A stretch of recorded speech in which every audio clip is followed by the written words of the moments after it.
compliment. Thank you so much. So next question, Pawan Anna.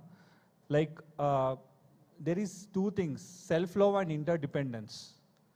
So కొన్నిసార్లు ఈ relationships వచ్చినప్పుడు we mostly tend to give to other person, try to please other person, try to give everything for other person. అప్పుడు మనలోనే balance కోల్పోతాం కొన్నిసార్లు. So ఆ బ్యాలెన్స్ని ఎట్లా మనము ఒక రిలేషన్షిప్లో అయినా ఉండొచ్చు, వర్క్లో అయినా, in all aspects, in all fields, how do we maintain that balance within ourselves while we interact with other person and do all the activities? మీరు ఇందాక చెప్పారు కదా, అంటే ఎప్పుడు మనం ఎదుటి వాళ్ళకి ఆ ప్రయారిటీ ఇస్తామని, దాని వెనకాల మనం చూసుకుంటే ఒక ఫియర్ ఉంటుందన్నమాట. మనం వాళ్ళని ప్లీజ్ చేయకపోతే, మనం వాళ్ళకి నచ్చినట్టుగా ఉండకపోతే వాళ్ళు మనకి తిరిగి ప్రేమనివ్వరు. So we are unconsciously looking for love, unconsciously looking for acceptance అనమాట. సో ఎప్పుడైతే నేను ఇందాక చెప్పాను, ఫస్ట్ అది మన లోపల, మీరు ఫస్ట్ సెల్ఫ్ లవ్ అన్నారు కదా, ఆ సెల్ఫ్ లవ్, మనతో మనకు ఆ ప్రేమ, మనతో మనకు ఆ యాక్సెప్టెన్స్, మనతో మనకు ఆ ఫ్రెండ్షిప్ ఎప్పుడైతే ఉంటుందో అది ఆటోమేటిక్గా ఫ్లో అవుతుందండి. ఇప్పుడు ఒక మగ్గు ఉందనుకోండి, దాంట్లోకి వాటర్ ఫిల్ చేస్తే ఆ ఫిల్ చేసిన తర్వాత ఆటోమేటిక్గా స్ప్రెడ్ అవుతుంది. ఏ ఫ్లవర్కి మనం చెప్పాల్సిన పనిలే. ఇప్పుడు నేను నిన్ను పట్టుకెళ్ళి వాళ్ళకి ఇస్తున్నాను, వాళ్ళకి ఇచ్చిన వెంటనే నువ్వు ఆ స్మెల్ ఇవ్వాలని, అది తీసుకెళ్తే అది ఉంది అంటే ఆ స్మెల్ ఆటోమేటిక్గా స్ప్రెడ్ అవుతుంది అనమాట.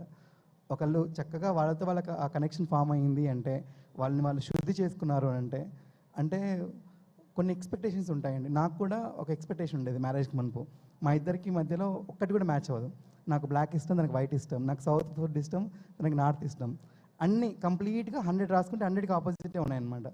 మా హార్ట్స్ చెప్తున్నాయి కానీ మా మైండ్స్ వద్దంటున్నాయి. ఎందుకంటే కంప్లీట్లీ ఆపోజిట్. ఇంత ఆపోజిట్స్తో ఎలా లైఫ్ లీడ్ చేస్తామని చెప్పేసి నేను డాక్టర్ న్యూటన్ గారిని వెళ్ళి అడిగాను అనమాట. సార్, ఇలా ఒక కాన్ఫ్లిక్ట్ ఉంది, హార్ట్కి బ్రెయిన్కి మధ్యలో ఒక కనెక్షన్ బిల్డ్ అవ్వట్లేదు మాకు అని అంటే, అప్పుడు ఆయన చెప్పారు, పవన్, మీరు 100 సమస్యలు ఉంటే 100కి 100 సొల్యూషన్స్ ఎత్తుకుతూ ఉన్నారు.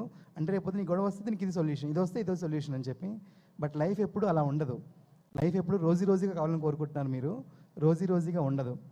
లైఫ్లో అన్నీ ఉంటాయి. నాకు ఓన్లీ వింటరే కావాలంటే కుదరదు. అన్ని సీజన్స్ ఉంటాయి. సమ్మర్ ఉంటుంది, వింటర్ ఉంటుంది, రైనీ సీజన్ ఉంటుంది, అన్నీ ఉంటాయి. అన్నింటితో పాటు మనం వెళ్ళడం నేర్చుకోవాలన్నమాట.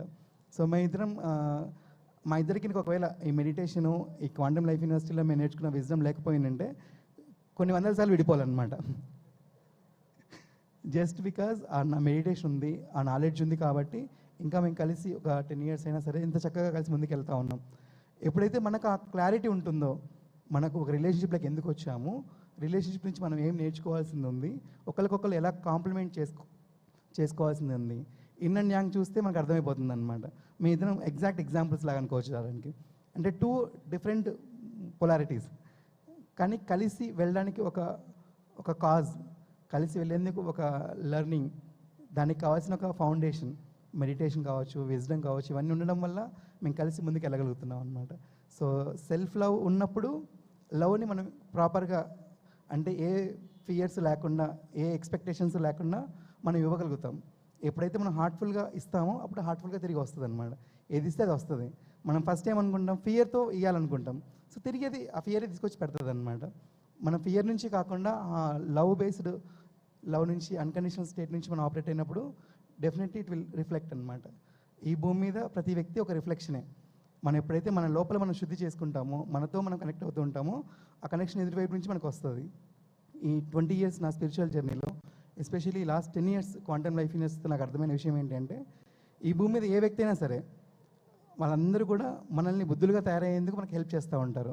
మరీ ముఖ్యంగా వైఫ్ అండ్ హస్బెండ్ రిలేషన్షిప్, లేదా పిల్లలతో ఉన్న రిలేషన్షిప్, మనకి చాలా దగ్గరగా ఉన్న వ్యక్తులందరూ కూడా మనకి మన లోపల మనం వదిలేసిన అన్ఫినిష్డ్ జాబ్స్ ఏవైతే ఉన్నాయో, మనం సప్రెస్ చేసిన జాబ్స్ ఏవైతే ఉన్నాయో అవన్నీ తీసుకొచ్చి మనం చూపిస్తూ గుర్తు చేస్తూ ఉంటారు, నాయన ఇది నువ్వు హీల్ చేసుకోవాల్సింది ఉంది, దీని మీద నువ్వు వర్క్ చేసుకోవాల్సిందని చెప్తూ ఉంటారు అనమాట.